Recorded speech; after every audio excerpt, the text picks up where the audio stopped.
Out of My Mind by Sharon Draper. Chapter 27. The next morning, Mom bounds into my room holding a newspaper. "Good morning, my rock star," she greets me. "Guess what?" Rock star? She's tripping. I turn to look at her. My face says, "What?" "You're famous!" Huh? She gets me out of bed, straps me into my chair, unplugs the Meditaker from the charger, and hooks me up. Then she places the morning paper on top of it. There I sat, plastered on the front page of the newspaper, in color. "Wow," I type. "The article is all about the team winning the competition, but yours is the only picture they used. Interesting." "Why me?" Mom smiles quickly. "Because you're unique and wonderful and lots more interesting than ordinary fifth graders, I guess," she says. "The whole article seems to be focused on you."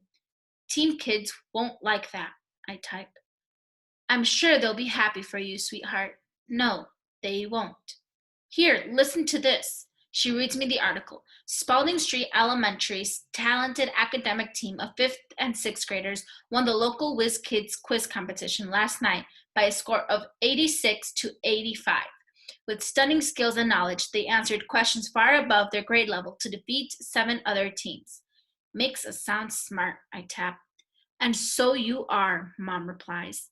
Math questions made me sweat. I get clammy under the arms just thinking about them. Mom continues, "Ooh, here's the part about you. Listen to this. One outstanding member of the Spalding team is Melody Brooks, an 11-year-old who has been diagnosed with cerebral palsy. In spite of her physical challenges, Melody's quick and capable mental abilities were able to shine as she led her team to victory." "They will hate me," I type gloomily. Butterscotch, who still sleeps in my room, nuzzles my hand. She always seems to know how I feel, but it doesn't help this time. "Oh, don't exaggerate. I think it's a lovely article, and your friends should be proud." "You don't get it." Mom ignores me and proceeds to get me ready for school. 2 blue shirts, one to wear and one to pack, just in case. 2 pairs of pants. She never picks out jeans. I decided not to argue. I have a feeling it is not going to be a good day. "What a great photo of you. I'm going to make sure I get extra copies of the paper." She chatters cheerfully as she tugs on my socks before putting on my sneakers. "I've got to make sure everybody at work sees this." Dad has finished dressing Penny, so he brings her into my room. When Penny notices my picture in the paper, she drops Doodle and shouts, "Dee!" She picks up the paper and kisses it.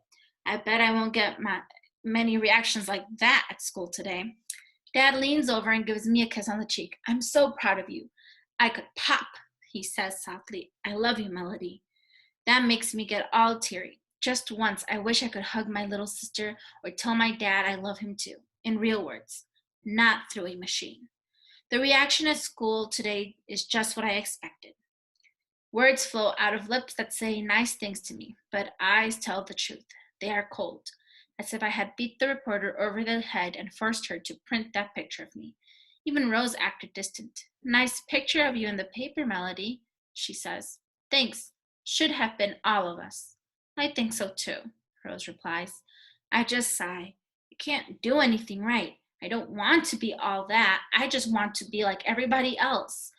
When we get to Mr. Deming's class, he strides in wearing another brand new suit.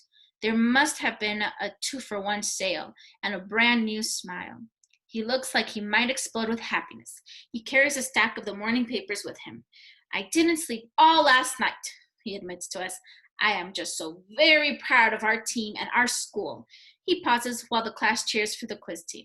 Rose, Molly, and Claire smile happily. Connor and Ronnie take bows. A few kids even turn around and look at me with a smile. "Do we get free pizza or something?" Connor blurts out. "Absolutely," Mr. Deming replies. "The principal has declared that next Friday is quiz team day, and the entire school is being treated to free pizza and sodas." More cheers from the class. Connor looks really pleased. Mr. Deming continues, "And I want to give a special shout out to Melody, who really helped us secure our victory. Let's give her a special round of applause." He begins the clapping and the class joins in, but it seems more polite than sincere. I guess I'm not as cool as free pizza. "Who saw the 11 o'clock news last night?" Mr. Deming asks, still beaming. About half the kids raised their hands. I had missed it. I had fallen asleep, exhausted after we got home. I taped it and TVO'd it, and put it on my MySpace. He tells us excitedly, but now we must get back to regular class activities. He sounds disappointed. But how do we get ready for Washington? Rose asked, obviously not ready to let him do that. Teachers are so easily distracted. I knew he'd bite on that one. Mr. Dimming smiles again and takes a deep breath. We have only 2 weeks to get ready, Rose.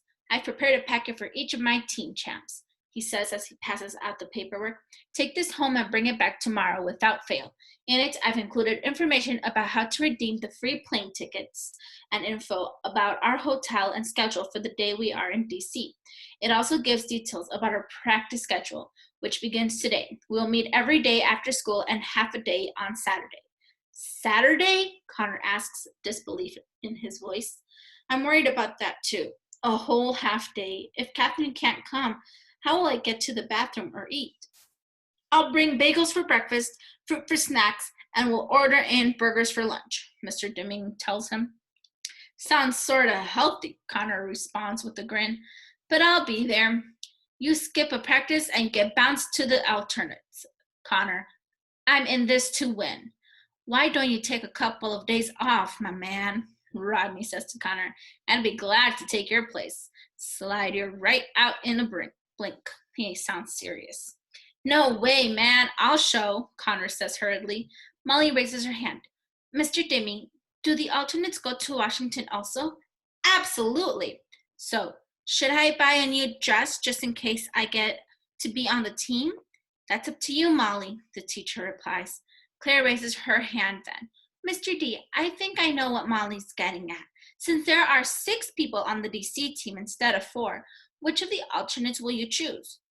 We will use a point system, he replies. The students with the 6 highest scores from all our preliminary rounds will make the final TV team. Sounds fair? Claire looks satisfied at that, and she and Molly high-five each other.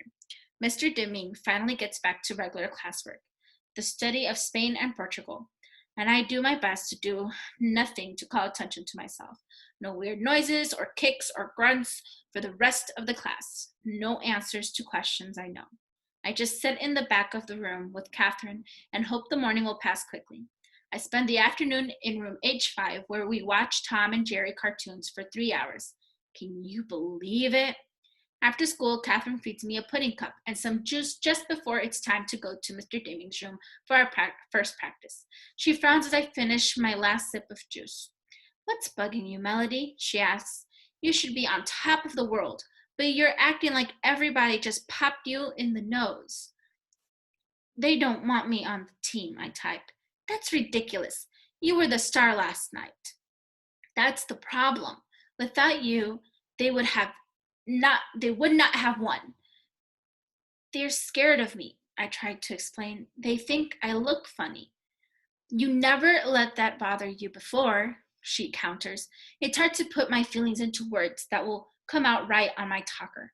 I know the other kids are uncomfortable with me on the team. There's no other way to put it. My presence was cute at first, maybe okay for a local competition, but for the big game on national television, that's different. I'll make them stand out, and not in a good way. I started typing again. I make them look.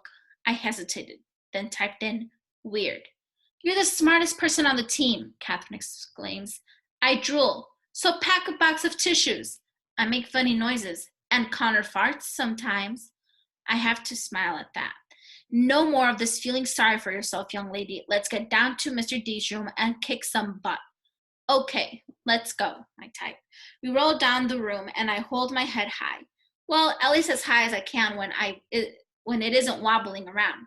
Nobody says anything more about the newspaper article, and practice goes on as usual. I answer most of the questions correctly, and by the time Mom picks me up, I feel a little better. But I do notice Rose and Claire and Molly whispering together as I leave. It could be about a new music video or a shopping trip to the mall, or it could be about me.